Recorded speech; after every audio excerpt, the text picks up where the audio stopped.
He's the most feared man in the city, a Mafia boss who never makes a wrong move, until tonight. When Vincent Blake comes home earlier than expected, everything seems normal. But the moment he steps through the door, his cleaning lady, an ordinary woman practically invisible, looks him in the eye and says firmly, "Shut up. Don't say a word." He freezes. No one talks to him like that. But something in her eyes makes him listen. And in that moment, without knowing why, he narrowly escapes death. Before you begin, click subscribe and tell me something about where you live. What's the weather like today? It was supposed to be just another quiet night in the large mansion of Hampton Hills. Emily, the housekeeper who had worked there for years, was finishing her usual cleaning tasks.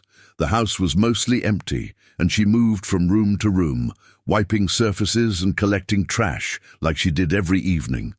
As she entered the hallway near the living room, she paused.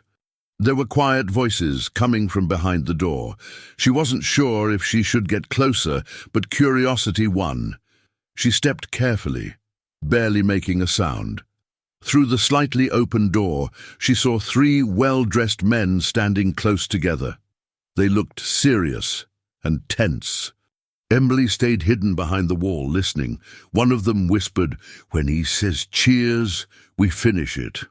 The words didn't make much sense to her at first, but she could tell it was something dangerous. Something about the tone made her feel afraid. The 3 men didn't notice her, too focused on their conversation. They looked like businessmen, but their expressions were cold. Emily's heart beat faster as she tried to make sense of what she had just heard. Cheers! It sounded like a signal, like a code.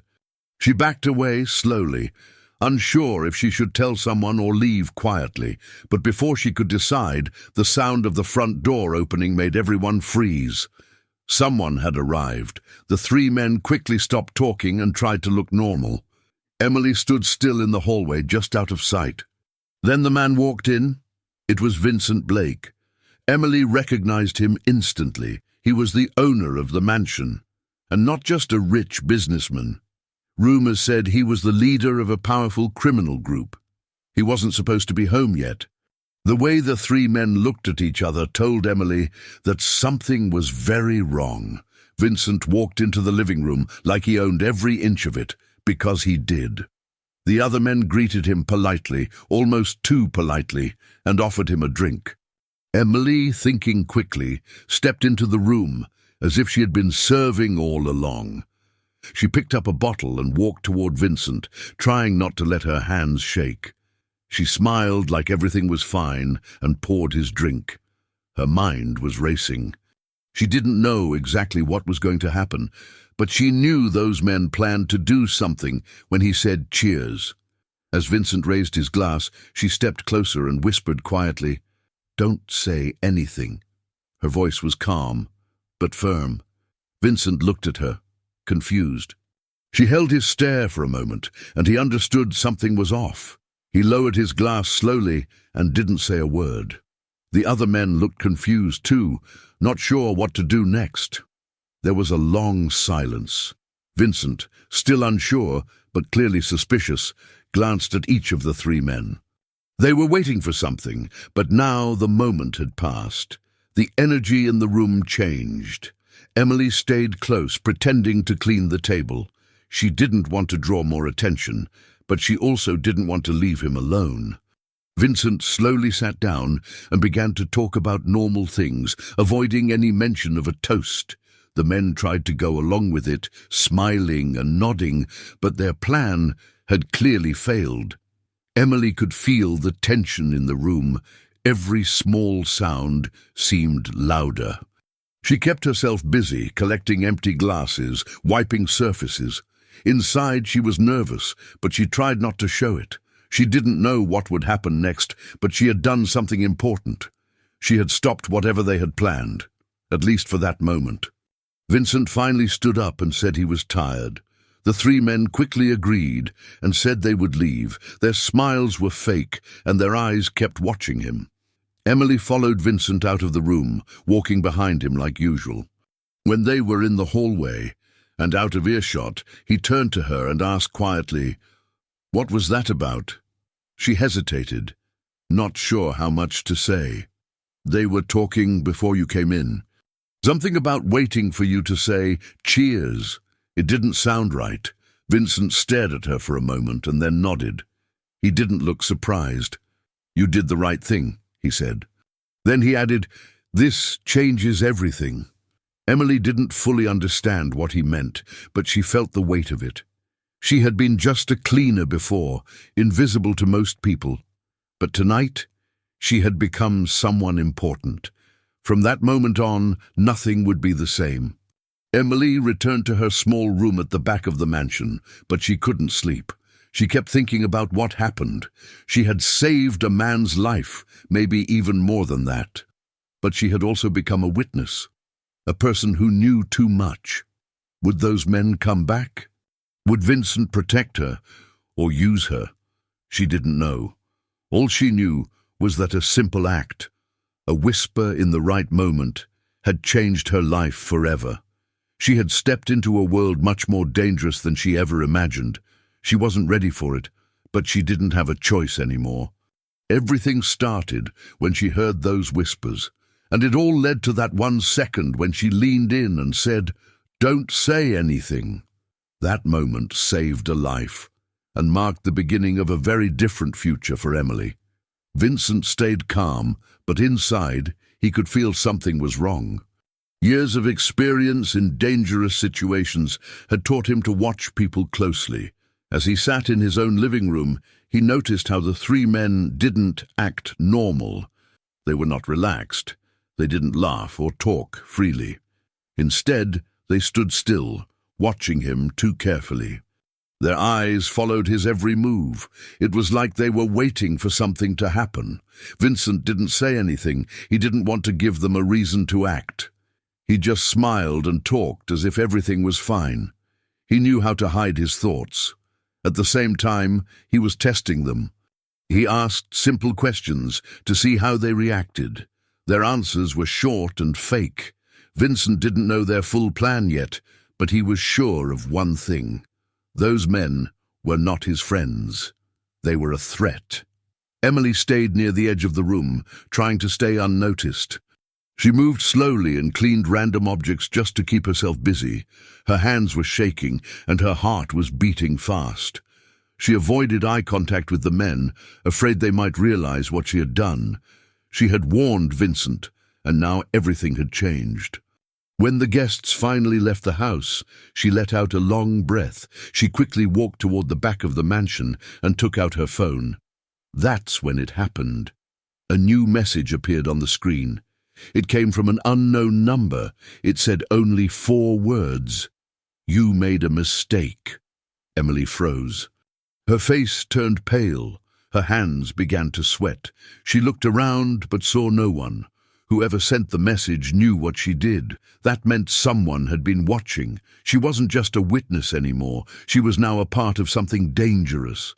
The message didn't explain anything else. It didn't say who sent it or what they wanted. But Emily understood the meaning. She had stepped into a world she didn't belong to. She wanted to ignore it, but she couldn't. Her body felt heavy, like she was carrying a weight she couldn't drop. Emily put her phone in her pocket and walked toward the staff area. She didn't talk to anyone. She went straight to her small room and locked the door. Sitting on the bed, she tried to think clearly. Who had sent the message? Was it one of the 3 men? Were they watching her now? She looked at the window, then pulled the curtain shut. For the first time, she realized her life was no longer normal. She had crossed a line. Maybe she had saved Vincent, but she had also exposed herself. Whatever game was being played, she was now a target. Outside the mansion, the 3 men met again near their car. They didn't speak for a few seconds. One of them kicked the tire, angry and frustrated. Their plan had failed. Vincent was supposed to say the word, then it would be done. But he didn't. Something had changed. One of the men said, "He knew." The other replied, "Someone warned him." They all looked at each other. It didn't take long to guess who it was. Only one person had moved close to Vincent during the toast. Only one person whispered something in his ear. "The maid," one of them said. She told him. They were not worried about her at first.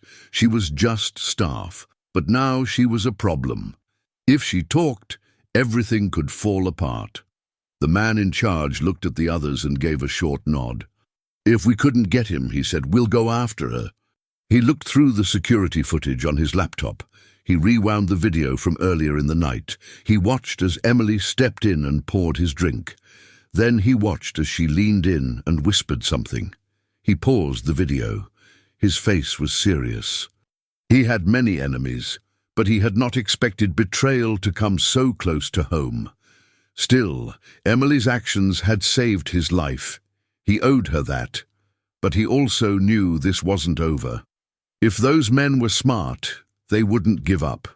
They had planned too much. Vincent picked up his phone and made a call. "Keep an eye on the staff," he said, "especially Emily." He didn't know what her intentions were, but she had become part of his world now. Whether she liked it or not, she was involved, and things were about to get worse. Emily stayed awake all night. Every sound made her jump.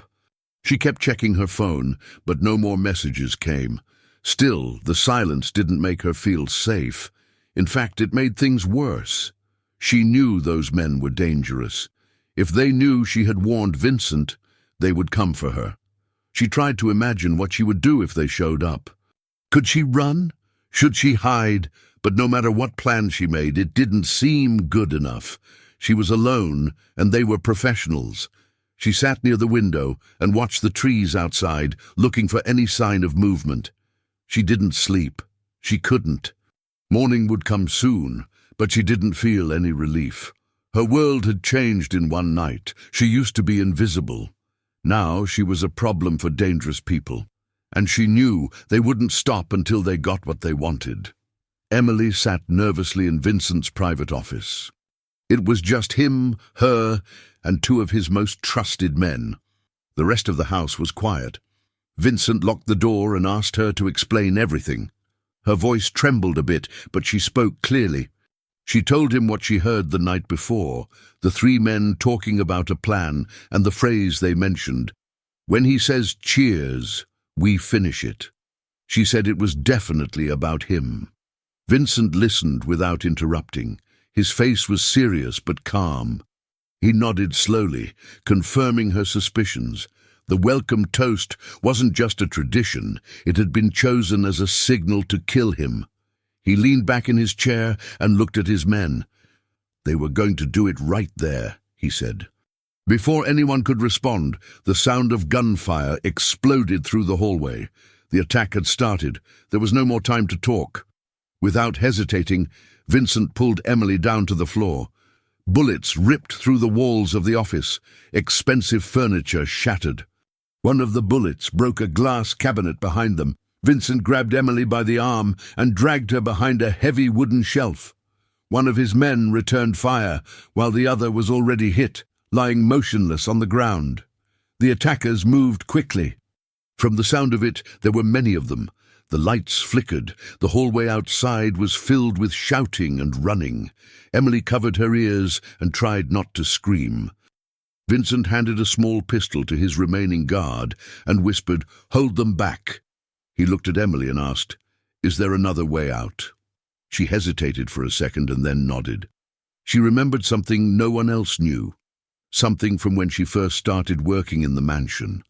"There's a tunnel," she said, "under the house." "Where?" he asked. Emily took a deep breath. "There's an old door in the basement. It looks like a storage room, but behind the shelves there's a trap door. It leads to tunnels. I found it years ago by accident." Vincent didn't even stop to ask more questions. He grabbed her hand and gave instructions to his guard to cover them while they moved. The hallway was blocked, so they slipped through a narrow service corridor that led to the back stairs. The sounds of gunfire were getting closer. As they moved quickly through the dark hall, Emily tried to remember the path clearly. Dust and broken pieces of the ceiling were falling around them. When they reached the basement, it was darker and quieter, but not safe. Emily led the way to a far corner of the room. She pushed aside some old boxes and metal shelves. Behind them was the small wooden door she remembered. Vincent opened the door without hesitation. Inside, the air smelled old and damp. Emily showed him the trapdoor, hidden under a rubber mat. Together, they pulled it open. A narrow wooden ladder led down into darkness. Vincent helped her go down first. She stepped carefully, using the wall to steady herself. Vincent followed, closing the trapdoor above them. Down in the tunnel, it was completely dark. He took out a flashlight from his belt and turned it on. The tunnel was narrow, with concrete walls and pipes running along the ceiling. It looked like no one had used it in years. Emily remembered cleaning near the basement years ago, but she never imagined she would be using this passage to escape bullets. They began walking, footsteps echoing. Every now and then they heard thuds above them, movement inside the house. The attackers were still searching. Emily felt her hands shaking again, but she kept going. As they moved deeper into the tunnel, the noise from the house faded. It was replaced by silence and the sound of their breathing. Vincent walked in front now, holding the flashlight. Emily walked behind him, replaying everything in her mind. Just days ago she was only a maid. She followed orders, cleaned rooms, and stayed invisible. But now she was running through secret tunnels with a Mafia boss. Her warning had saved his life. Her knowledge of the house had helped him escape. But she also realized something else. There was no going back. These people would not stop until they got what they wanted. She was no longer safe. Her life had changed forever. In the darkness of the tunnel, between each step, she thought about the choices she made.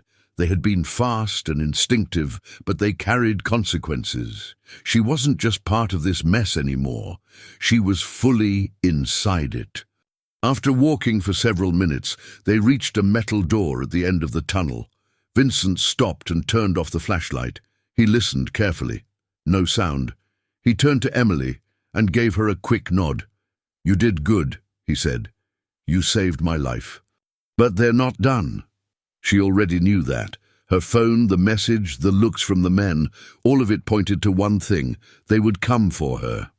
Vincent opened the door slowly, revealing a small room filled with old equipment and a ladder leading up. This was the exit. But for Emily, there was no exit from what had happened. She had crossed a line. She had seen too much, done too much. As they climbed out of the tunnel, she didn't feel relief. She felt the weight of everything that had changed. There was no more just the maid. That version of her life was over. 3 days had passed since the attack at the mansion. Emily now stayed in one of Vincent's other properties, located in a remote area called Lakewood. It wasn't just a house. It was a fortress. High walls surrounded the land, security cameras were everywhere, and guards walked the perimeter day and night. The property was large, clean, and cold. Inside, the windows were bulletproof, and each room had limited access. Emily wasn't locked up, but she wasn't free either. She was told this was for her safety, but she knew it was also to keep an eye on her. Every time she walked down the hallway, she noticed someone watching. Vincent didn't treat her badly, but everything had changed. She was no longer just a witness. She had become part of something bigger. And now, no one trusted anyone completely, not even her. Emily felt like she was part of a puzzle she didn't fully understand. Vincent sat down with his team and explained the results of the investigation. After searching through calls, emails, and security footage, they confirmed who the 3 men really were. They weren't acting alone. They were just tools, pawns, sent by a rival criminal faction. This group had grown stronger over the last year and wanted to take over Vincent's territory. The plan at the mansion was not random. It was a direct attempt to kill him and break his control. Now that it failed, the enemies would be more careful, but even more dangerous. Vincent knew a war was coming. He needed to act first and fast. His advisors came up with an idea to use Emily as bait. She was now a known target. If they made it look like she would attend a public event, maybe the enemy would strike again. That would give Vincent's men the chance to catch them in the act. The event chosen was a charity gala at the country club. It was a large gathering of rich people, politicians and businessmen. Cameras would be everywhere. Security would be tight, but the exposure would also be high. If the enemy was watching, and they probably were, they wouldn't resist showing up. The plan was to dress Emily formally, have her escorted by Vincent's team in secret, and place her where she could be seen by the right people. Hidden operatives would surround the place, ready to move if anything happened. When Vincent explained the plan to Emily, she froze. At first, she refused. She wasn't trained for this. She was just a housekeeper. But as he kept talking, she realized she had no way out. She was already too deep. If she ran, she would be hunted. If she stayed silent, they might still come for her. Saying no wouldn't protect her. It was too late for that now. Vincent reminded her that she wasn't alone. He told her that his people would be watching every second. "You'll be wearing a hidden microphone. If anything goes wrong, we'll be there in seconds," he said. Emily didn't feel reassured. She had already seen how quickly things could fall apart, even with guards around. Still, she nodded. She agreed to the plan. The next day, they started preparing her. A woman named Carla arrived with dresses and makeup. Emily hated the process. She felt like a doll being dressed for a show. But she went along with it. She practiced walking, smiling, and pretending to be relaxed. It all felt fake, but she understood the reason. This wasn't about fashion, it was about survival. If this worked, maybe they could stop the attacks. Maybe things would go back to normal, or as normal as possible. But deep inside, Emily knew that normal was gone forever. Later that night, as Emily sat alone in her assigned room, she stared at her reflection. She barely recognized herself. Her hair was styled, her clothes were expensive, and her face showed no fear, but it was just a mask. Underneath, she was still scared. She thought about the life she had before all this, cleaning floors, wiping windows, and being invisible. That life had been quiet and maybe a little lonely, but it had been safe. Now she lived in a mansion behind steel doors, surrounded by people with guns. She had entered a world where mistakes were paid with blood. There was no law, no help from outside. It was just her, Vincent, and the rules of the criminal world. She tried to sleep, but every sound made her flinch. Tomorrow she would walk into a room full of strangers, hoping some of them were enemies. That thought alone made her stomach turn. Emily didn't know what would happen at the gala. Maybe the attackers would take the bait. Maybe they would see her and make their move. Or maybe they would see through the plan and disappear again, leaving her exposed. Vincent believed this was the only chance to take control of the situation before things got worse. But the truth was, this operation could end badly. Emily could be injured, or worse. Still, she had no choice. She had entered this world without asking, but now she had to play her role. If she didn't, someone else might pay the price. As she lay in bed, staring at the ceiling, she thought about something Vincent said earlier. Sometimes, silence is more dangerous than a gun. She finally understood. Saying nothing would not save her. She owed a debt, not in money, but in action. And the time to pay it had come. Tomorrow, everything could change. The ballroom was filled with people dressed in expensive clothes, holding glasses of champagne and pretending to enjoy small talk. The charity gala at the country club had begun. Lights were bright, music played in the background, and waiters moved through the crowd carrying silver trays. Emily walked slowly beside Vincent. She wore a long, dark blue dress and had makeup and jewelry on. Her hair was styled carefully. From the outside, she looked like a rich guest. No one would have guessed she was a former housekeeper. Vincent walked with confidence, nodding at people he knew, keeping the act believable. Emily stayed close, pretending to enjoy the night, but inside she was tense. She could feel eyes watching her from across the room. Somewhere the enemy was here. That was the plan. She was the bait. All she had to do was walk, smile, and follow the schedule. The trap was set. Now they just had to wait. As the evening moved forward, Vincent talked with different guests while Emily stayed nearby. They kept the distance natural, like a couple at a public event. She tried to stay calm, sipping water and watching the crowd without being obvious. Her ears were trained to listen for any strange sounds, fast footsteps, raised voices, anything out of place. Vincent touched her arm lightly at one point, a quiet signal. It was time. He leaned toward her and whispered, "Go to the terrace, slowly." Emily nodded once and stepped away, pretending to admire the paintings on the wall as she moved. No one stopped her. No one questioned her. It was all part of the script. The terrace was dimly lit, with only a few potted plants and a view of the garden below. She walked to the edge and stood still, pretending to look at the night sky. Her hands were cold. Her heart was beating fast. It didn't take long. Footsteps approached behind her, slow and steady. Emily stayed still. She didn't turn around. Then she heard a low voice. "Beautiful night." She turned her head slightly and saw him, the man with the scar on his face. He wore a suit, but something about him felt off.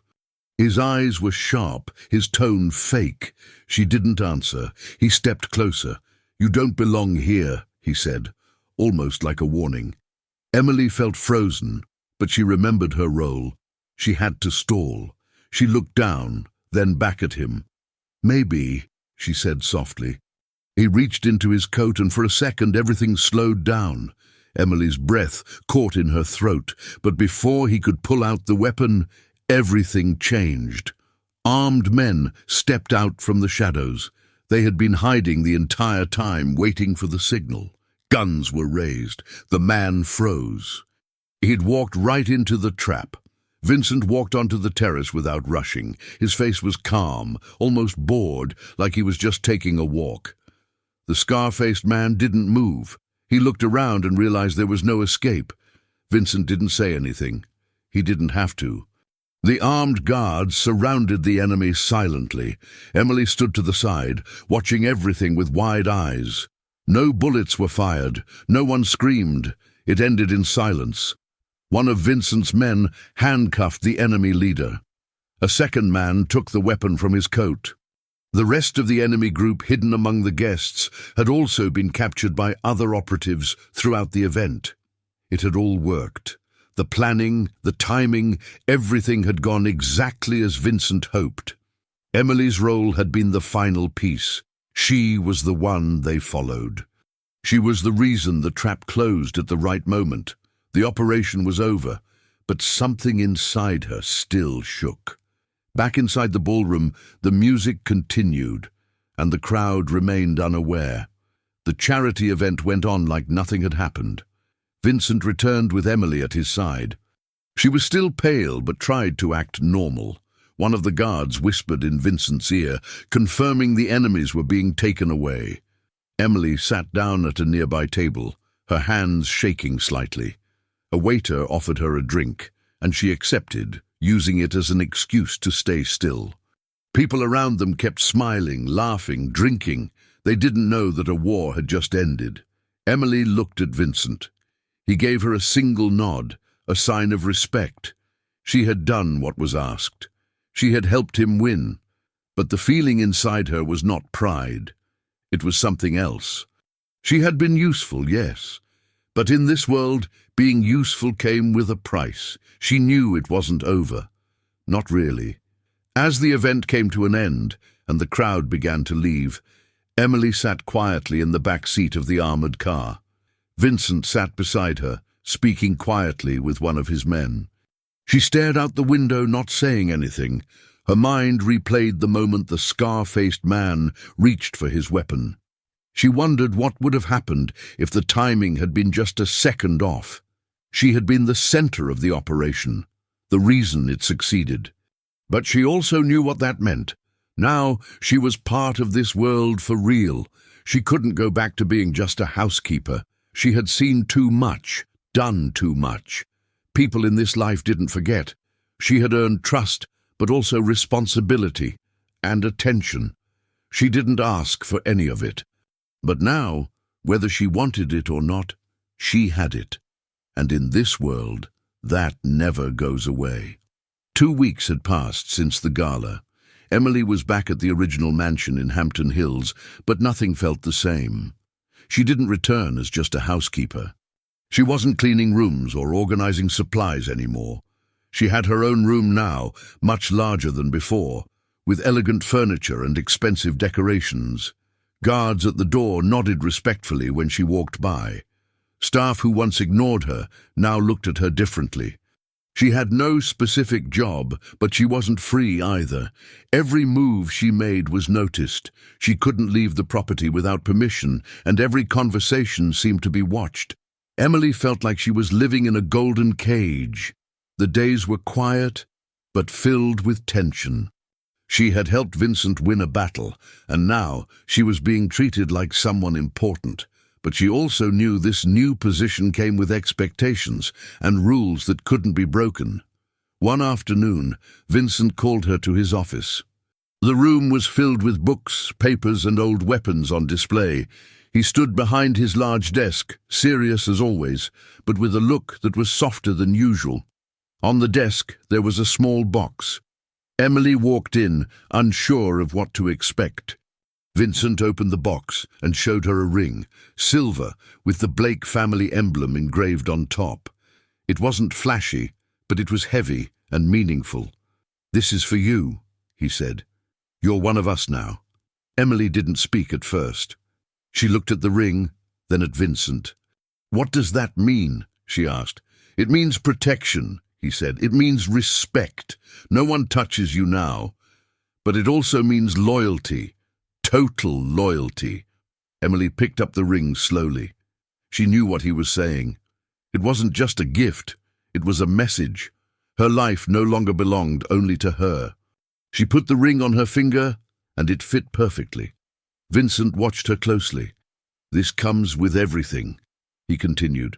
"Power, safety, status. But if you betray the family, there's no second chance." Emily nodded slowly. She wasn't sure if she was afraid or grateful, maybe both. The idea of being under the family's protection was comforting, especially after everything that had happened. But she also knew the truth. She was being claimed. From now on, she had no choice but to stay.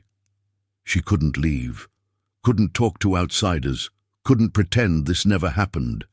If she tried, she would be seen as a threat. Emily didn't respond right away. She sat down and looked at the ring again. It was strange how one small object could carry so much weight. She had gone from cleaning the floors to being part of one of the most feared crime families in the city. Later that evening, a dinner was organized. Only a few people were invited: Vincent, some trusted men, and Emily. The dining room looked different. It was quiet, but formal. The table was set perfectly, and everything was in order. Emily sat beside Vincent.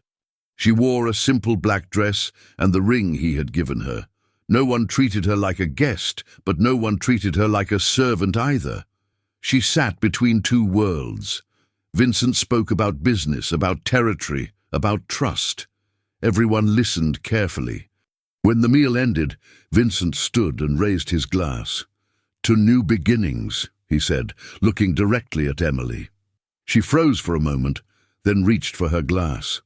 Vincent smiled slightly and said the word she remembered too well: "Cheers." It wasn't loud, and it wasn't rushed. It was calm and firm. This time it wasn't a signal for danger.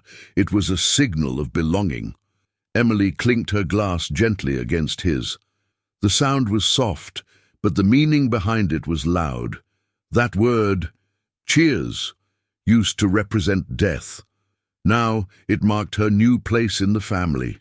It was strange how things could change so fast. 2 weeks ago, she was hiding in tunnels. Now she was being welcomed at the table.